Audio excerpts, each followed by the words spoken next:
All right, the NCAA, everybody knows what that stands for, right? National Collegiate Athletic Association, I'm pretty sure, something to that effect. Yes! What about this, all right? NIL. Let me see it. NIL. N-I-L. NIL. Well, perhaps not as widely known, but it should be.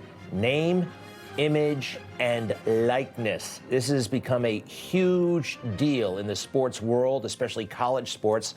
Take a look at this. Back in the day, 2009, 2008 or so, a former player for the LA Bruins, UCLA's team, was over a friend's house and he noticed, hey, this player looks like me. And so does this one. It was a video game done by EA Sports, and this man right here, Ed O'Bannon, well, he filed the suit, and it became a huge deal. He is considered the father of NIL. This thing has been around for a long time, but right now, bipartisan congressional support, and it looks like the support of the President of the United States could change the game. Senator Ted Cruz, Republican of Texas, is back with us. Good to see you, Senator, and I hope we got the gist of that right, but what do you have in mind? Well, Greg, great to be with you. Look, college sports are an incredible institution in this country. They're incredible for fans. They bring us together. And they've been an incredible avenue for millions of young men and women to go to college, to get an education, and to get prepared for life. And right now, college sports is facing really a crisis. They're facing chaos. You've got a transfer portal that has no rules whatsoever, so you have athletes transferring 2, 3, 4, 5 times. You have litigation extending eligibility 6, 7 years. You have professional players going back and playing college sports. Every week, it seems, another school is canceling another athletic program. They're canceling women's sports. They're canceling Olympic sports and non-revenue sports. And what we're seeing is the cost structure is spiraling out of control, where almost every college athletic program is losing millions and frequently tens of millions of dollars, which is why we're seeing so many programs be canceled. I've joined together with Maria Cantwell, a Democrat. She is the ranking member, the senior Democrat on the Senate Commerce Committee. I'm the chairman of the Senate Commerce Committee, and the Commerce Committee has jurisdiction over sports. We have joined together in bipartisan legislation to try to protect and to try to save college sports. What this bill does, it protects the rights of college athletes to be compensated fairly for their name, image, and likeness. I think that's fair. I think that's right. As a conservative, I think you deserve to receive the fruits of your labor. But it also allows there to be basic rules so you don't just have the Wild West, you don't just have chaos.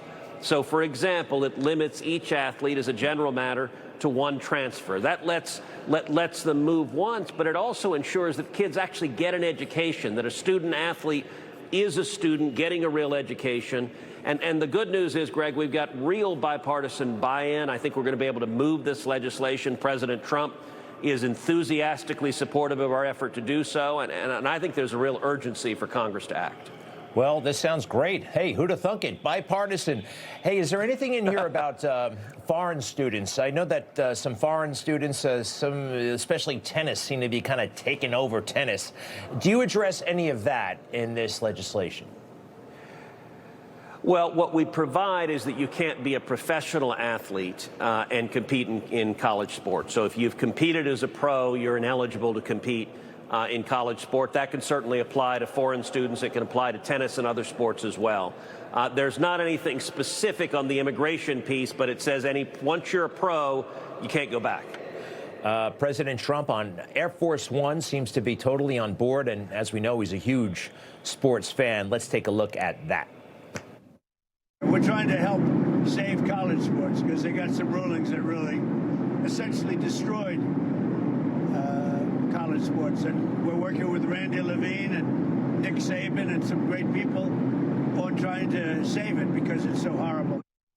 Well, if he's involved and you're involved and there's a buy-in in Congress, both sides, looks like this is going to come together. Hey, can we talk some other matters, if you don't mind, Senator Cruz? The Iran deal. Sure. What do you make of it? Your take, your impression. Well, look, I would say it's premature to know what's in the deal. The details have not been released. There are a lot of At this point, we've got tweets going back and forth. Iran, from the beginning, has been pushing misinformation on what any deal might look like. So I'm going to wait until I review the details of the deal.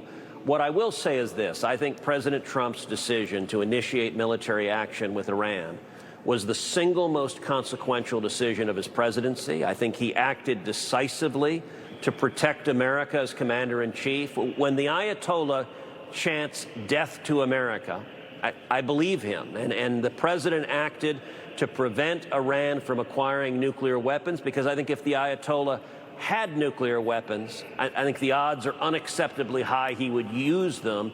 And that could result in the flash of an eye in hundreds of thousands of Americans being murdered. So I'm glad the president acted decisively. I look forward to this conflict coming to an end. But I'll tell you, my view is very much what Ronald Reagan's view was towards the Soviet Union: trust but verify. And so the details of the deal matter. There's still competing voices within the administration on these questions. So I look forward to seeing the precise details. And Senator Cruz in Texas, let's face it, that primary got pretty ugly for the Senate. Ken Paxton is the nominee. Are Texas Republicans coming behind Ken Paxton? Is everything copacetic there? Look, they are. I actually spoke just this weekend at the Texas Republican Convention, and my entire message was one of unity. I said, look, I get we had a primary. It was a bare-knuckle primary. Both sides went after each other. That primary is over. Ken Paxton is the Republican nominee for Senate in Texas, and all of us need to come together. And that, I believe, is critically important. I think we're going to win in November. We're going to keep Texas red. But it is clear this Senate seat is a very real fight. The Democrats are going to spend north of $100 million. They could spend $200 million trying to win Texas. They're coming after us, and their nominee, James Tallarico, the guy is radical. He's extreme. He's a leftist who has said things like God is non-binary. There are 6 genders. I don't know what the 6 are, but apparently he sees genders everywhere he looks. He has said he wants our border policy to be like our front door with a welcome mat on it. Look, those are not the views of ordinary Texans. But Greg, let me underscore this. This guy is a dangerous candidate because he's charming, he's affable, he sounds like a preacher, and that is very dangerous. He is counting on deceiving the voters, and so we need to take this race deadly seriously. I'm all in helping Ken Paxton get elected. I think that's what's going to happen in November. I personally don't find the guy charming. There's something very, you know what I mean? There's something going on there. Real quick, Senator Cruz, if you look at the political... You and I are not his target audience. To be fair, you and I are not his target audience. What I worry about is the mom who's not paying attention to politics closely but turns on TV and sees him and says, oh, he's a nice young man. And that's dangerous. We've got to make sure we get the truth out. I don't like my wolves in sheep's clothing. I like my wolves in wolves' clothing. And so we need to make that clear to everyone. That's a great way to look at things. I agree. All right. I do sometimes look at those Beltway websites and podcasts, and here's the word about you and President of the United States, as in 28. They say you're running no matter what. That's the word behind the scenes. And you probably have heard rumblings to that effect. I don't know. Anything to say about that?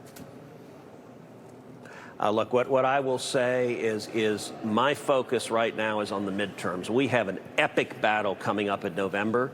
The Senate and the House are both very much in play.